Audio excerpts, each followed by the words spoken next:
Do you avoid or go silent when meeting new people? Do you stop yourself from saying something, afraid of being judged, ignored, or seen as weird? Do you feel self conscious about every move you make in their presence? And you wish you could just be yourself around people without all that anxiety holding you back? If yes, then let's start.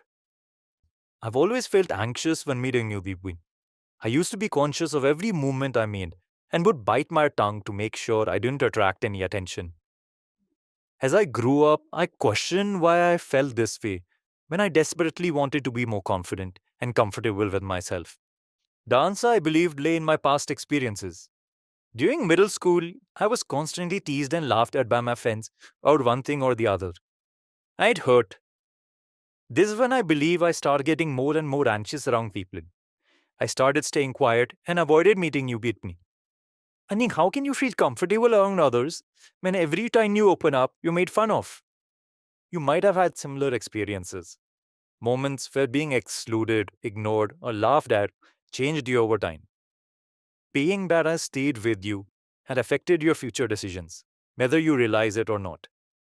That is how trauma is often defined. And I believe this trauma of mine was the reason I couldn't be comfortable with myself. But this is where Alfred Adler, the psychologist who inspired the book The Courage to be Disliked, asks us to think differently. Let's run that scenario where I'm avoiding meeting a new group of people. Now, in this scenario, Adler asks, do you think you're avoiding others because of your past?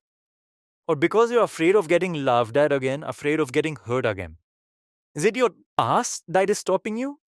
Or the possibility of future hurt? This is what Adler called teleology. The idea that our actions aren't determined by the past, but by the goals he set for the future. And my goal was simple: make sure no one laughs at me. Now, knowing this didn't suddenly make me confident. Awareness alone isn't changed. But it gave me something powerful, a choice. So now, when I feel anxiety in those situations, I remind myself, I'm afraid of getting hurt again, afraid of getting laughed at again.